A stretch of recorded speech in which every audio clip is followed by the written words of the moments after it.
Everyone, welcome to my YouTube channel let's live with Pavani. तो इस video के through हम समझेंगे केतु के बारे में। तो केतु को अक्सर जो है लोग स्पिरिचुअलिटी से जोड़ते हैं, but Ketu is much more than that. Ketu को हम जो है सेपरेशन का कारक मानते हैं, but Ketu is also new beginnings. अगर कुंडली में किसी का केतु खराब है तो वो इंसान कभी भी किसी चीज में ना डीपली नहीं घुस सकता, किसी भी चीज की नॉलेज जो है बिल्कुल उसका अपना बेस्ट एफर्ट दे के नहीं ले सकता, बिल्कुल डीपली नहीं घुस सकता। हमेशा सिर्फ उसके पास एक ऊपरी ऊपरी नॉलेज रहेगी। Ketu helps you to work without any expectation and just because you like it and truly love doing it. Darkness is just the absence of light. जहां भी केतु बैठता है ना, तो वहां पर वो अंधकार से आपको बाहर लेके जाता है, वहां रोशनी लेके आता है।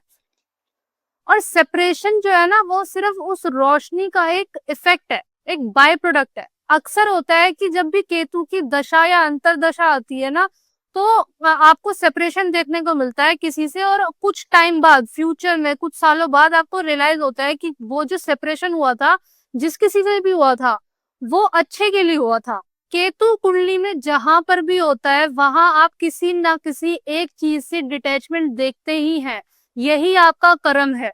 केतु हमको अक्सर सिखाता है कि nothing is permanent in this world, और आपको बहुत ही ग्राउंडेड रहने की जरूरत है। जब भी आप कभी कोई भी काम जो है बिल्कुल सेल्फलेसली करते हो, विदाउट एनी एक्सपेक्टेशन, तब आप अपनी कुंडली में अपना केतु को एक्टिवेट करते हो। इसीलिए केतु डोमिनेंट जो इंसान होता है ना, उसको कर्म करके भूल जाना चाहिए। अगर आप केतु डोमिनेंट पर्सन हो और आपको भरपूर पैसे चाहिए ना जिंदगी में, तो आपको पैसे के बारे में सोचना बंद करना पड़ेगा। आप सुन के लग रहा होगा कि यार ये कैसी सी बात हुई कि पैसा चाहिए और उसके बारे में सोचना ही बंद कर दो, है ना। तो इस चीज को थोड़ा सा डीपली समझने की कोशिश करते हैं। केतु जो है ना, वो लॉजिक पे काम नहीं करता।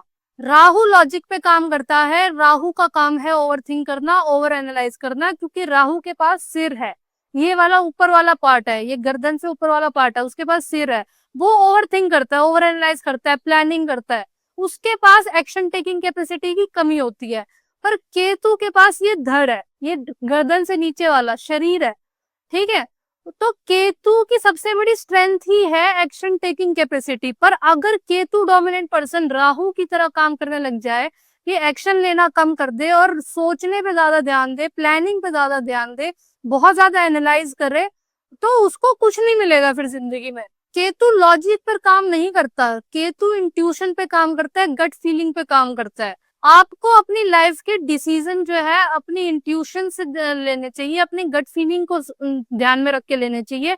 और वो डिसीजन अक्सर आपके जो है आगे फ्यूचर में जाके सही भी साबित होंगे। अब राहु जो है ना, वो पैसे को चेज करता है। केतु जो है वो खुद ही हर चीज को अट्रैक्ट करता है।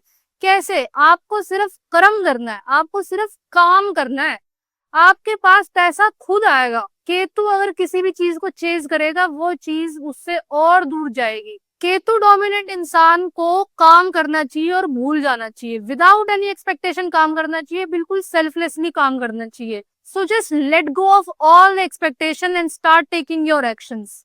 And just remember, universe will take care of everything you want, you need.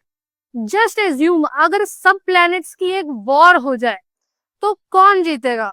अब कुछ लोग कहेंगे कि मार्स जीतेगा क्योंकि वो वॉरियर है, कुछ लोग कहेंगे सन जीतेगा क्योंकि वो राजा है, but the answer is Ketu. जिसे हार से कोई फर्क ही ना पड़े, उसको कौन ही हरा सकता है। अब अगर बात करें स्ट्रेंथ की, तो केतु के पास इतनी एनर्जी है, इतनी भरपूर एनर्जी है, इतनी स्ट्रेंथ है कि वो मार्स से 5 गुना ज्यादा है। और अगर केतु की एनर्जी फोकस्ड होगी, चैनलाइज्ड होगी, तो उसको किसी भी गेम में कोई भी नहीं हरा सकता। तो कंपटीशन जो है ना, वो आप राहु डोमिनेंट इंसान से करो। केतु डोमिनेंट इंसान तो उसको फर्क ही नहीं पड़ता, ना हार का ना जीत का। So that's it for this video. Thank you so much for watching.